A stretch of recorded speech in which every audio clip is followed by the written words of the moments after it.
नमस्कार बहनों और भाइयों, साथियों व प्यारे बच्चों, ज्ञान सागर में आपका स्वागत है। और हमारा जो विषय चला हुआ है भारत के संविधान से परिचय की जो सीरीज है, उसमें हम मूल अधिकारों को समझा रहे हैं।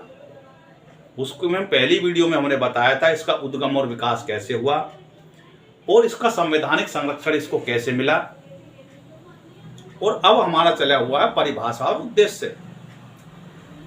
तो इस विषय में हम आपको बताते हैं कि भारत के संविधान में कहीं भी इसकी मूल अधिकारों की परिभाषा नहीं दी गई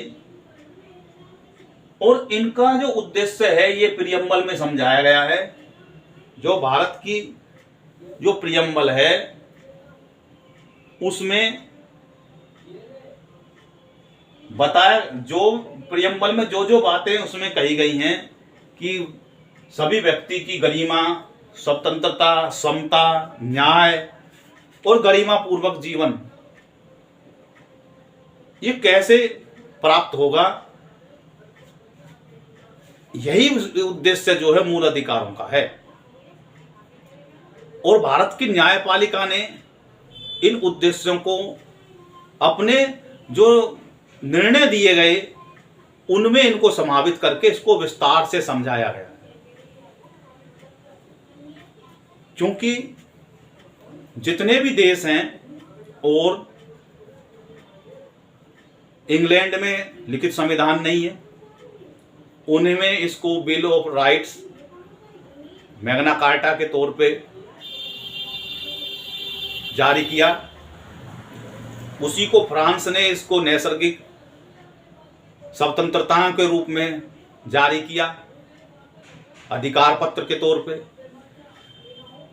उसके बाद में अमेरिका जब स्वतंत्रता प्राप्त करी तो उन्होंने जो संविधान बनाया, उन्होंने इसको संविधान के अंदर पहली बार समावित किया। तो उसमें उन्होंने निर्बंधन नहीं लगाए, असीमित अधिकार ये दे दिए। इससे वहां पे लॉ एंड ऑर्डर की स्थिति पैदा हो गई। उनकी न्यायपालिका ने, सुप्रीम कोर्ट ने इन पे एक पुलिस पावर नाम की एक फिलॉसफी दी कि इसका इस्तेमाल करके मूल अधिकारों का की वजह से जो कानून व्यवस्था की स्थिति बिगड़ती है उस पे इन पे रीजनेबल रेस्ट्रिक्शन लगाए जा सकते हैं। भारत इन सभी संविधानों को, सभी इन अधिकारों को गहन अध्ययन करने के बाद में बड़े सुलझे हुए तरीके से सरदार पटेल के नेतृत्व में, उनकी अध्यक्षता में इनका संकलन किया और ड्राफ्ट कमेटी के साथ में कोऑर्डिनेशन बना के इनको आगे जो है विस्तार से इनका रचना की गई। तो भारत के संविधान में मूल अधिकारों पे रीजनेबल रेस्ट्रिक्शन लगाई गई हैं, युक्ति युक्त निर्बंधन लगाए गए हैं, जिसकी वजह से आगे चल के कोई ऐसी समस्या ना पैदा हो जाए कि ये मूल अधिकार की वजह से देश में गर्दा फैल जाए। आज भी जो इन मूल अधिकारों को सही तरीके से नहीं जानते, वो देश में इनकी आड़ में अव्यवस्था फैलाने की कोशिश करते हैं।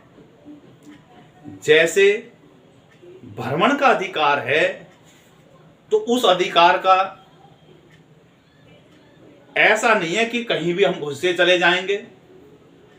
भाई, जिस जगह के कुछ नियम, कायदे, कानून हैं उनको तो फॉलो करना पड़ेगा।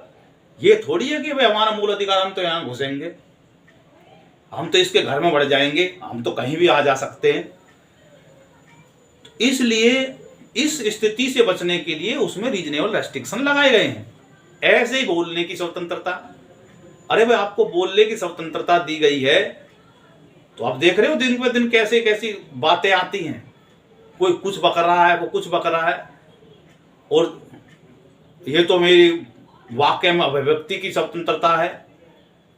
तो इस वजह से उनमें रीजनेबल रेस्ट्रिक्शन लगाए गए हैं। जब वो कानून की कसौटी पे उनके बयान परखे जाते हैं तो वो ऊंधे मुंह गिरते हैं और अपना ऐसी दही सी चाट के अपने घर को बैठ जाते हैं। नहीं कि भाई हाँ भाई, भारत के संविधान में जो हम कुछ भी कहने से कोई मतलब नहीं है कि हम कुछ भी बक देंगे। बड़े सलीके से जीवन जीने के लिए जो अधिकार ये दिए गए हैं, ये सलीके से जीवन जीने के लिए हैं कि वे आप संयम के साथ में, और जो आपके लिए जरूरी है, जो आपके लिए कहना जरूरी है, अपनी बात कहना की स्वतंत्रता दी गई है, ना कि गाली गलौज करना, किसी पे कीचड़ उछालने की या किसी के खिलाफ जहर उगलने की। तो इस वजह से ये भारत की न्यायपालिका ने इनको विस्तार दिया और समझाया कि भाई ये है क्या चीज।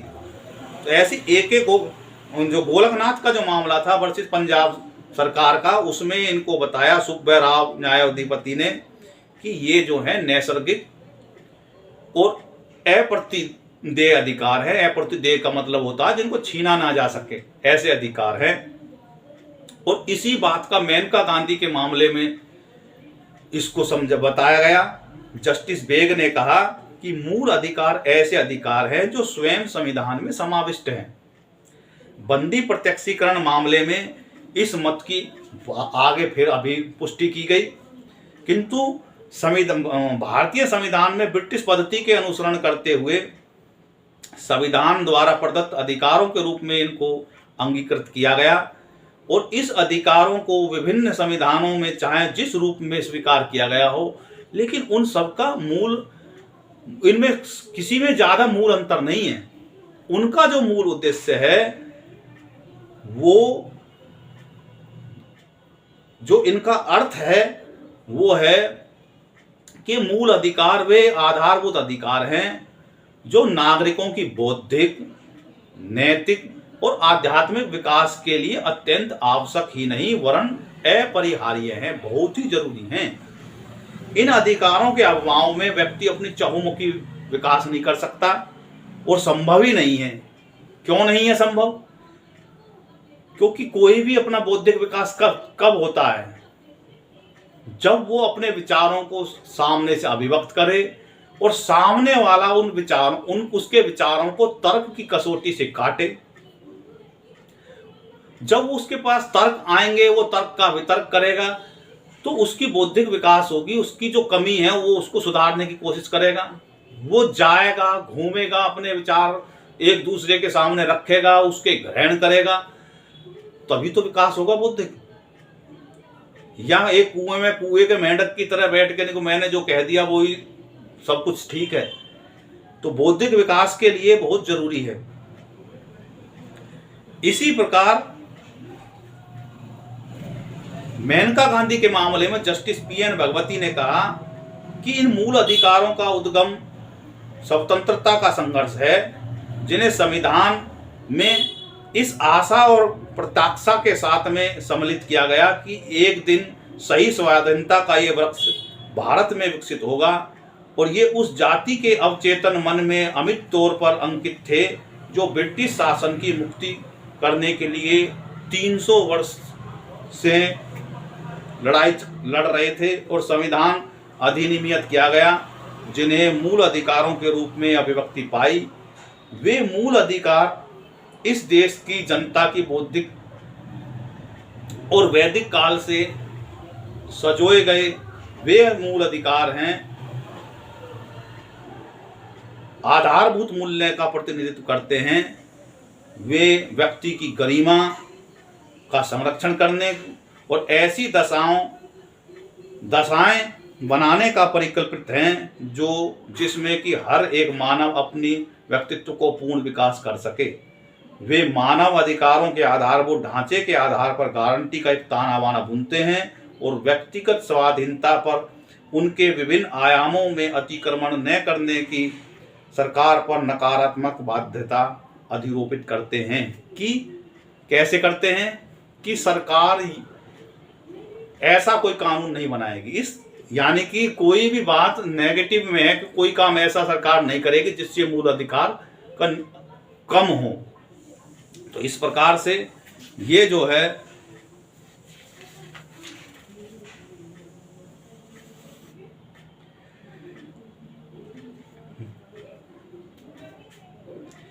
तो ये मूल अधिकार के संबंध में उपबंधों में जो समाविष्ट का जो मुख्य उद्देश्य है, जो इनमें रीजनेबल रेस्ट्रिक्शन लगाए गए हैं या जो भी है, वो विधिक शासन की स्थापना करना है।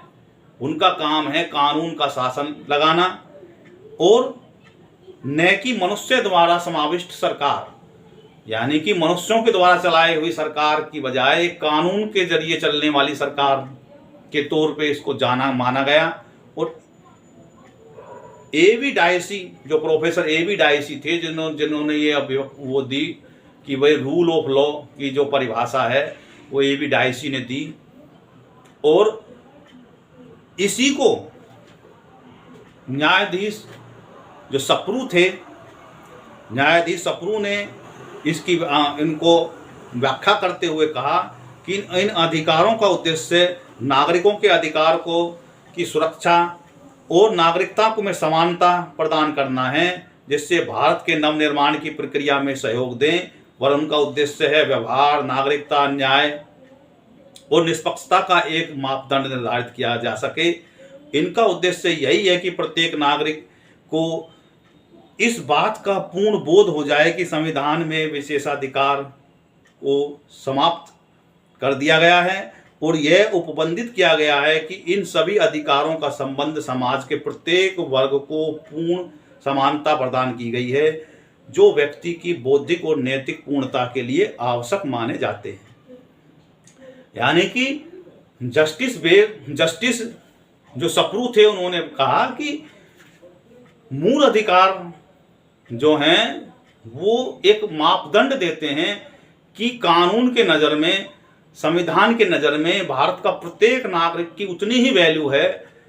किसी को कोई विशेष अधिकार नहीं दिए गए हैं, कोई विशेष छूट नहीं दी गई है कि जो संविधान से ऊपर हो। संविधान सर्वोपरि है और उसकी जो गारंटी है ये मूल अधिकार देते हैं। तो इस प्रकार से इनके उद्देश्य और परिभाषा न्यायपालिका के अधिकार जो निर्णय है उनमें समावित किए गए हैं। और व्यक्तिगत हित और सामाजिक हित में मूल अधिकार क्या हैं? भारत के संविधान के अनुसार वो व्यक्तिगत हित और सामाजिक हित में सामंजस्य का प्रभाव है। इनमें कैसे? ये मूल अधिकार किसी व्यक्तिगत हित के लिए नहीं है, ये सामाजिक हित में सामंजस्य का प्रभाव है इनका। कोई व्यक्तिगत हित के लिए इनको लेके चले तो वो दूसरे के मूल अधिकार उससे टकराव करेंगे। तो ऐसे अधिकार जो सामूहिक रूप से सबके लिए स्थापित हों, उसी से ही समाज में हित और सामंजस्य का प्रभाव बनता है। व्यक्तिगत हित इसमें नहीं देखा जाता कि किसी व्यक्तिगत हित के लिए ये जो मूल अधिकार हैं वो स्थापित किए गए जाएं, या जो है उनको व्यक्तिगत लाभ के लिए वो उपयोग करे और ये कहे कि जो है मेरा अधिकार है और मेरी कोई जिम्मेवारी, उसको मतलब अपने अधिकार की तो बात कर रहा है, वो जिम्मेदारी से वो पीछे भाग रहा है। तो भाई ऐसी स्थिति में सामाजिक जो है सामंजस्य स्थापित करना के लिए ही रीजनेबल रेस्ट्रिक्शन उसमें लगाए गए हैं। अगर कोई व्यक्ति ये कहे कि मेरा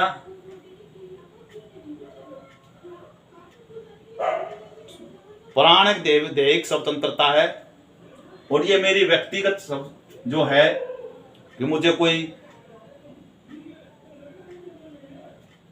कैद नहीं करेगा, लेकिन अगर उसकी जो उसके शरीर की जो व्यक्तिगत स्वतंत्रता है, उसकी दैहिक स्वतंत्रता है, उसकी वजह से अगर वो कहीं बाहर जा रहा है या किसी को धमका रहा है, डरा रहा है, और उसकी वजह से समाज में सामंजस्य का में विरोध होता है, या तो उसका जो व्यक्तिगत हित है उस पर निर्बंधन लगाया जा सकता है, उसको जेल में डाला जा सकता है, नजरबंद किया जा सकता है।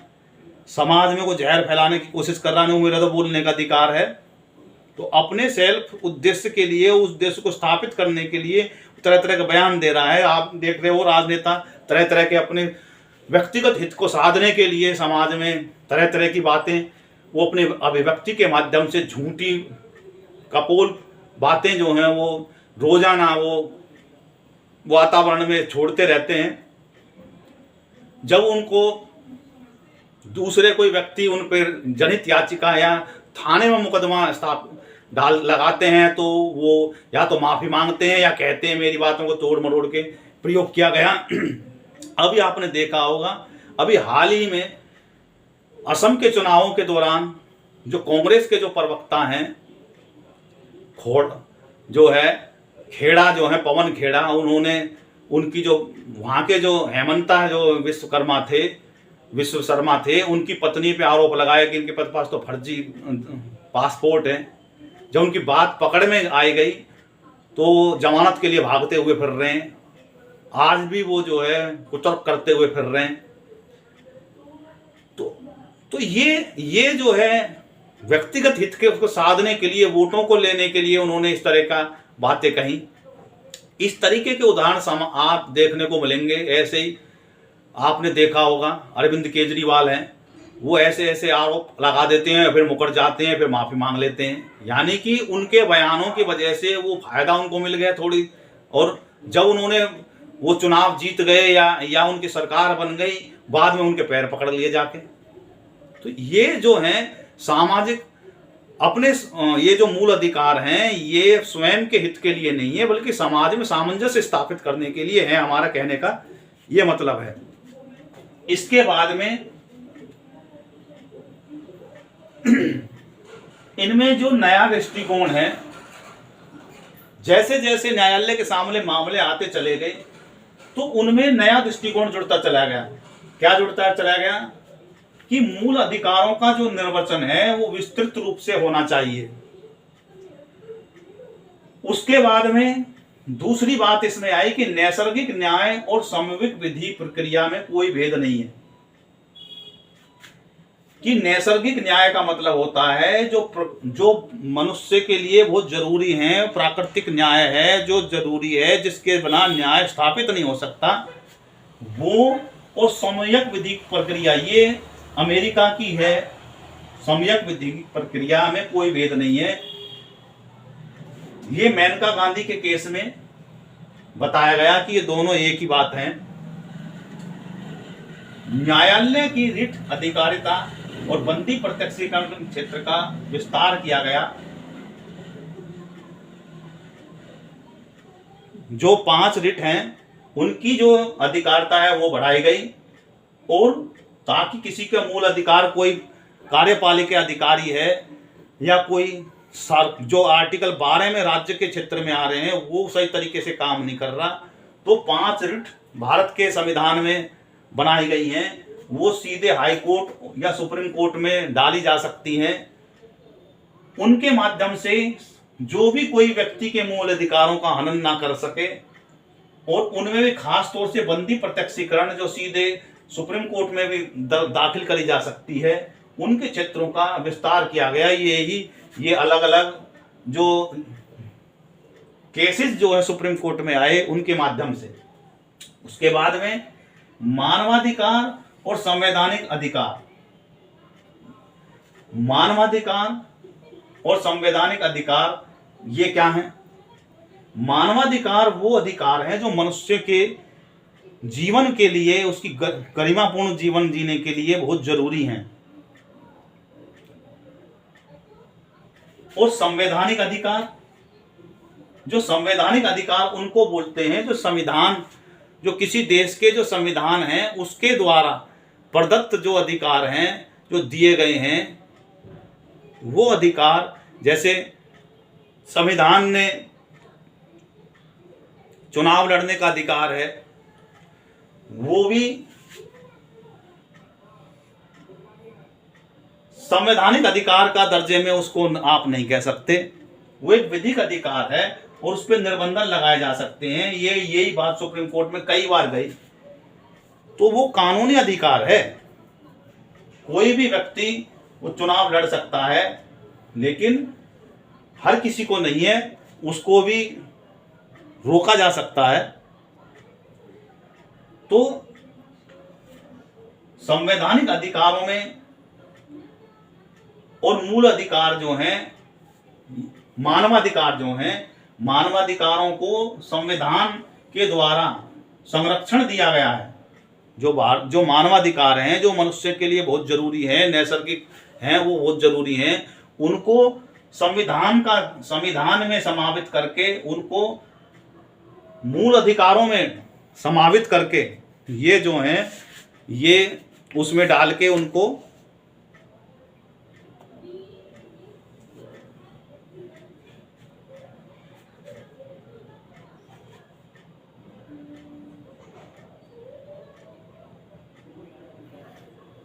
सुनील बत्रा का केस है, दिल्ली का केस है। उस मामले में न्यायाधिपति श्री कृष्णा अय्यर ने यह घोषणा की कि आज मानवाधिकार जो विधिक शास्त्र और भारतीय संविधान का एक अंग बन गया है, जो ये मानवाधिकार हैं, ये कह रहे हैं कि भारत के संविधान का एक अंग बन गया है। तो ये मैंने बताया कि मानवाधिकार को भारत के संविधान का अंग बना दिया गया है, वो मूल अधिकारों के रूप में उसमें समायोजित कर दिए गए हैं। मूल अधिकारों की कसौटी क्या है? अब बात आती है मूल अधिकारों की कसौटी क्या है। ए.के. गोपालन के मामले में, क्योंकि ए.के. गोपालन का केस 1950 में ही जैसे संविधान निर्माण हुआ, ए.के. गोपालन क्या थे? ये कट्टर कम्युनिस्ट विचारधारा के थे और ये लोगों को भड़काने का काम करते हुए घूमते थे। भाषणबाजी इनका काम था। कंपनी के मिलों में मिल मजदूरों को भड़काना करना, तालाबंदी कराना, हड़ताल करवाना इनका काम था। समाज में अव्यवस्था फैल जाए, एक दूसरे के लिए इतने उस लहजे से बोलते थे कि वो मरने मारने पे उतारू हो जाते थे। सड़कों पे उतर के हड़ताल कर देना, आग लगा देना, इस तरीके की अव्यवस्था फैलाने का काम ये करते थे। इनके भाषणों के बाद में ऐसी स्थिति बन जाती थी और उनको जो है पीडीए, पब्लिक डिटेंशन जो एक्ट है, उसमें जो है इनको प्री डिटेंशन एक्ट जो है उसमें इनको निवारण निरोध अधिनियम में इनको जो है कैद कर दिया गया, जेल में डाल दिया गया। तो इन्होंने उसको चैलेंज किया। तो उसमें न्यायालय ने यह व्यक्त किया कि किसी भी व्यक्ति में मामले में विधिक और मूल अधिकारों का अतिलंघन हुआ है या नहीं, इसका निर्धारण करने के लिए विधि के सार तत्व पर ध्यान दिया जाना चाहिए और उसके प्रत्यक्ष प्रभाव पर नहीं। यानी कसौटी क्या है, मूल अधिकारों की कसौटी क्या है, ये उसमें बताई कि भाई उसके सार पे जाना चाहिए, ना कि प्रत्यक्ष उसको देखते हुए, घटना को देखते हुए उस पे सार पे जाओ कि इसकी ये जो है क्या जो है इसमें इसका जो इस घटना की वजह से जो सार निकल रहा है वो क्या है, तात्कालिकता का क्या प्रभाव पड़ा, ये नहीं कि आगे इसका क्या दूरगामी प्रभाव पड़ेंगे, ये देखना चाहिए, उसके सार पे जाना चाहिए।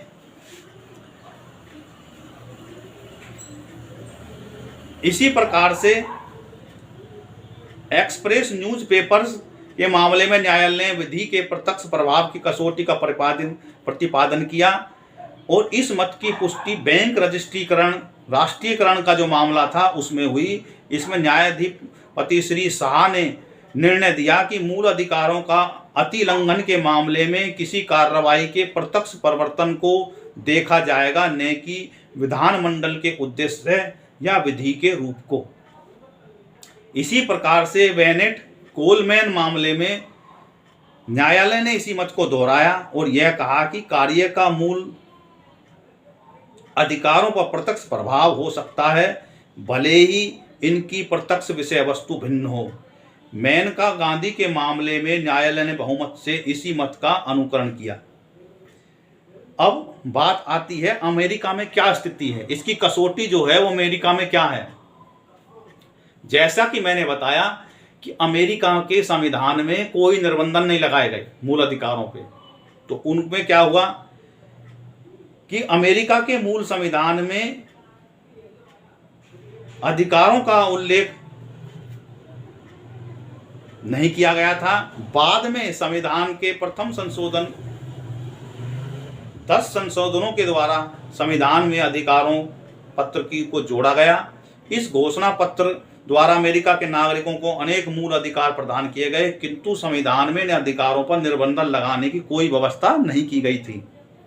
फलतः मूल अधिकारों के असीमित प्रयोग के द्वारा अनेक कठिनाइयां उत्पन्न हो गई और यह अनुभव किया गया जाने लगा कि समाज के हित के लिए व्यक्तिगत स्वतंत्रताओं पर निर्बंधन लगाना आवश्यक है। संविधान में इस संबंध में कोई व्यवस्था न होने की इस कठिनाई का दायित्व अमेरिका के सुप्रीम कोर्ट को वहन करना पड़ा और सुप्रीम कोर्ट ने संविधान के उपबंध की व्याख्या करके राज्य शक्ति पुलिस पावर का सिद्धांत जो है प्रतिपादित किया। इसके अंतर्गत न्यायालय ने यह स्वीकार किया कि सरकार को समाज कल्याण, सुरक्षा, शांति व्यवस्था के हित में नागरिकों के मूल अधिकारों पर निर्बंधन लगाने की शक्ति प्राप्त है और यह मान लिया गया कि समाज का हित व्यक्तिगत हित से सर्वोपरि है। जैसे मैंने बताया कि यहाँ पे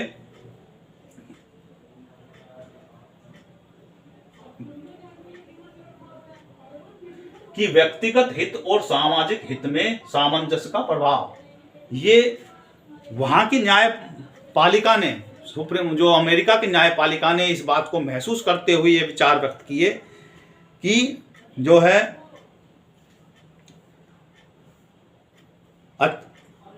कि उन्होंने बताया कि सर्वोपरि राज्य शक्ति क्या है। इस बात का निर्णय सुप्रीम कोर्ट, इस राज्य शक्ति क्या है इस बात पर अंतिम निर्णय देने की शक्ति सुप्रीम कोर्ट को प्राप्त है।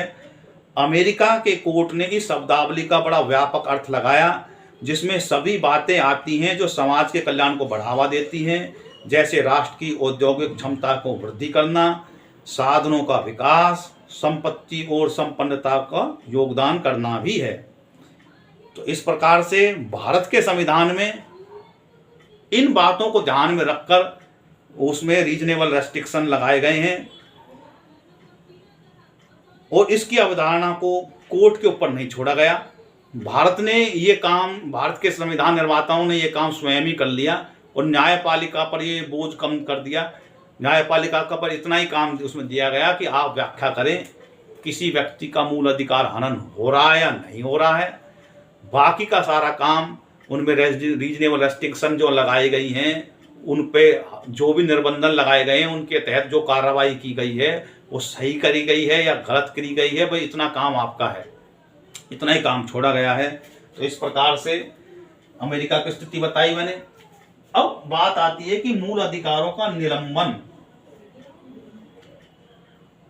ये कैसे किया जा सकता है कि मूल अधिकारों पर निलंबन भी इसमें जो है किया जा सकता है। तो ये है 4 कारण हैं जिनमें जो है मूल अधिकारों का निलंबन किया जा सकता है। पहला है प्रतिरक्षा सेना के सदस्यों के संबंध में। कोई सेना का सदस्य है या डिफेंस के मामले में आपने देखा होगा कि पुलिस और अर्धसैनिक बल या सेना के सदस्य कभी का आपने हड़ताल करते हुए देखे हैं? नहीं देखे होंगे। बस भारत संविधान बनाते समय यही मामले में चूक गया। जो इसमें ये अनुच्छेद 33 में दे रखा है कि जो भी सेना में भर्ती हो गया उसका कोई मूल अधिकार नहीं है, उसका केवल इतना काम है ऑर्डर को फॉलो करना, चाहे वो सही है गलत है, अफसर ने जो आदेश दे दिया उसका मूल अधिकार वहीं खत्म हो गया ना। यस सर, बस जी हाँ हमें करना है, चाहे वो सही है गलत है उनका। अब वो देख रहे हैं तुझे जाके वहां पे दुश्मन के लड़के आना है, चाहे जी मैं तो मर जाऊंगा वहां जाके, मेरे तो प्राण खतरे में पड़ जाएंगे। तो बताओ, ऐसे काम चल रहा था। तो इस वजह से जो प्रतिरक्षा और सेना को उन्होंने मूल अधिकारों से अलग रखा, तो उनका सदस्य जो है उस पर मूल अधिकार लागू नहीं होते। भारत के संविधान निर्माता यहीं चूक गए। उन्होंने राज्य के कर्मचारी भी इसी में शामिल करने चाहिए थे। अब आप देख रहे हो, जो भारत सरकार का कर्मचारी बन जाता है वो अपनी यूनियनबाजी करने में उतारू हो जाता है, समय समय पे वो काम में बाधा उत्पन्न करते, काम नहीं करते, और कभी हड़ताल, कभी क्लर्क बैठ के, कभी तहसीलदार बैठ जाते हैं, कभी आप देखते होंगे कभी मास्टर बैठ जाते हैं, कभी डॉक्टर बैठ जाते हैं, और देश में काम करके कोई राजी नहीं रहता। और कभी मेरी तनख्वाह बढ़ाओ, कभी हमको बूट नहीं मिल रहे, कभी अब सफाई कर्मचारी बैठे हुए हैं हरियाणा में, कभी गांव के बैठ जाते हैं, कभी शहर के बैठ जाते हैं। वो क्यों बैठ रहे हैं? इसीलिए बैठ रहे हैं क्योंकि भारत के संविधान निर्माता यहीं चूक गए। जैसे डिफेंस के और प्रतिरक्षा सेना को जो है उन्होंने मूल अधिकारों का निलंबन करा गया था, इसी प्रकार से इसी कैटेगरी में ये राज्य के कर्मचारियों को भी रखना चाहिए था, ताकि देश का कार्य सुचारू रूप से, क्योंकि उनका काम क्या है, कार्यपालिका अधिकारों का फॉलो करना और कार्यपालिका अधिकारों को लागू करना काम है। जो कर्मचारी जो सिविल कर्मचारी हैं उनका काम है। अगर वे कोताही बरतेंगे, सरकार के आदेश का पालन नहीं करेंगे और उसके विपरीत जाके हड़ताल पे उतारू हो जाएंगे, तो कैसे देश चलेगा? इसी वजह से हमारा देश विकसित नहीं हो पा रहा है। इन्हीं कर्मचारियों की वजह से ये क्लर्क वर्ग हैं या जो भी हैं, ये रोड़ा उत्पन्न करते हैं। ये राजनीति से प्रेरित होकर इनकी यूनियनबाजी है, वो पूरे साल भर का कैलेंडर निकाल के बैठ जाते हैं कि अब इनको बैठाएंगे, अब इनको बैठाएंगे। वो टूल किट लेके बैठ जाते हैं और पूरे साल भर तक सरकार की नाक में दम करके रख देते हैं। सरकार की जितनी भी योजना है वो जमीन पे नहीं उतरती, क्योंकि काम ही नहीं करते वे। तो इस वजह से अगर उनको भी इसी कैटेगरी में शामिल कर लिया जाता तो आज देश कहीं का कहीं पहुंच चुका होता। अभी भी देर है, अंधेर नहीं हुए। कभी ना कभी तो कोई किसी प्रधानमंत्री को, देश के प्रधानमंत्री को हमारी बात पहुंचेगी कि भाई बस इतना सा संविधान में संशोधित कर लो कि अनुच्छेद जो 33 है उसमें एक कैटेगरी और जोड़ दो, और जितने भी राज्य के कर्मचारी हैं वो भी इस कैटेगरी में आएंगे कि उनका मूल अधिकार है। जब ड्यूटी करने के दौरान है, दो बातें आती हैं, एक तो आती है ड्यूटी के दौरान, एक आती है बगैर ड्यूटी के दौरान।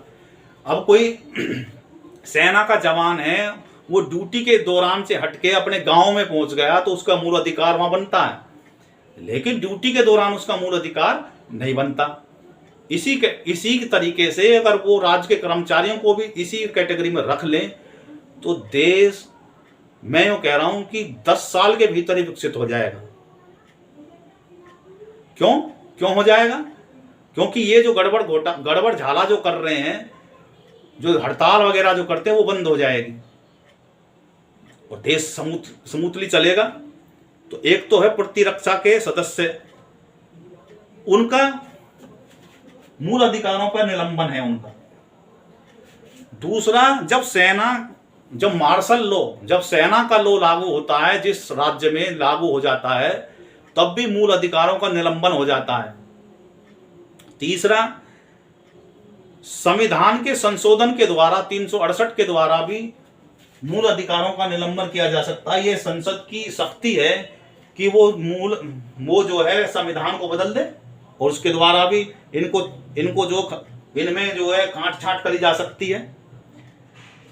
चौथा है आपातकाल के दौरान, अगर देश में आपातकाल 352 लगी हुई है, उसके दौरान भी मूल अधिकारों का निलंबन हो सकता है। लेकिन इसमें भी आगे न्यायपालिका में और बाद में संशोधन करके थोड़ा उसका क्षेत्र को सीमित कर दिया है। अब किसी दूसरे देश से कोई लड़ाई हो रही है या दूसरे देश ने हमारे किसी भूभाग पे कब्जा कर लिया है और उसके प्रतिरक्षा जो के तौर पे लड़ाई लड़ी जा रही है, उसमें मूल अधिकारों का निलंबन हो जाएगा। लेकिन जो सशस्त्र विद्रोह किसी देश के आंतरिक हिस्से में, आंतरिक मामले में जो हो रहा है, तो उसमें कार्रवाई करने के दौरान मूल अधिकारों का ध्यान में रखा जाएगा। सारे अधिकार उसके जो है नहीं होंगे। जो 21 और 22 जो हैं अनुच्छेद जो हैं वो निलंबित नहीं होंगे। ये जो व्यवस्था 44 में संविधान संशोधन के द्वारा जो है वो स्थापित किया गया। तो इस प्रकार से मूल अधिकारों का निलंबन इन 4 तरीके से किया जा सकता है। और ये राज्य के मूल अधिकार जो हैं राज्य के विरुद्ध संरक्षण हैं। अगर एक लाइन में कंक्लूजन किया जाए कि वे मूल अधिकार क्या हैं, तो उसकी एक लाइन में आप कह सकते हैं कि मूल अधिकार जो हैं वो राज्य के विरुद्ध संरक्षण हैं। नागरिकों का राज्य के प्रति संरक्षण जो है वो मूल अधिकार है। मूल अधिकार कोई भी राज्य या कोई भी सरकार किसी नागरिकों को दबा नहीं सकती और उन्हीं से संरक्षण देने के लिए ये मूल अधिकार स्थापित किए गए हैं। इस प्रकार से हमने इस वीडियो के माध्यम से इन मूल अधिकारों को हमने गहनता से आपको समझाया। आगे अनुच्छेद जैसे जैसे आगे बढ़ेंगे, ये तो उनकी हमने आपको एक ट्रेलर बताया है। पिक्चर जो इसकी शुरू होगी वो आर्टिकल 12 से शुरू होगी और उस माध्यम से हम इनको विस्तार से आगे समझाते हुए चले जाएंगे। इस वीडियो में हमने ये 2 वीडियो के माध्यम से अब ये बताया कि मूल अधिकार क्या हैं, इनका उद्भव कैसे हुआ, भारत के संविधान में कैसे समावित हैं और इन पे कैसे निर्बंधन लगाए जा सकते हैं और ये क्यों जरूरी हैं। ये व्यक्तिगत हित के लिए नहीं है, समाज में सामंजस्य स्थापित करने के लिए हैं। और ये मूल अधिकार जो हैं वो व्यक्ति को एक संपूर्ण नागरिक बनाने के, उसके संपूर्ण विकास के लिए, बौद्धिक, नैतिक और सभी तरीके से सर्वांगीण विकास के लिए मूल अधिकार बहुत जरूरी हैं। और देश की न्यायपालिका ने इनके इस क्षेत्र को और विस्तृत किया और इनका जो निर्वचन है वो बड़े विस्तृत माध्यम से किया जाता है।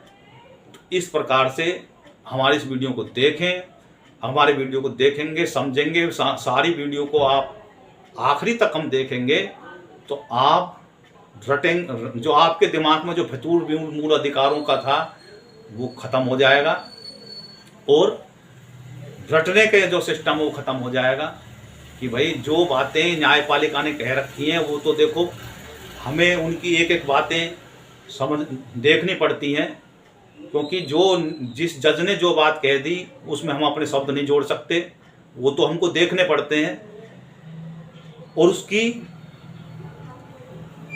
सार निकाल के आप बता सकते हैं कि न्यायपालिका ने क्या कहा। तो इस वीडियो को आप ध्यान से देखेंगे तो मूल अधिकार आपको समझ में आ जाएंगे। आगे अगली वीडियो में हम मूल अधिकारों के जो अनुच्छेद आगे बढ़े हैं उनको हम एक एक अनुच्छेद के माध्यम से समझाएंगे। इस वीडियो में इतना ही। भारत माता की जय। जय हिंद, जय भारत।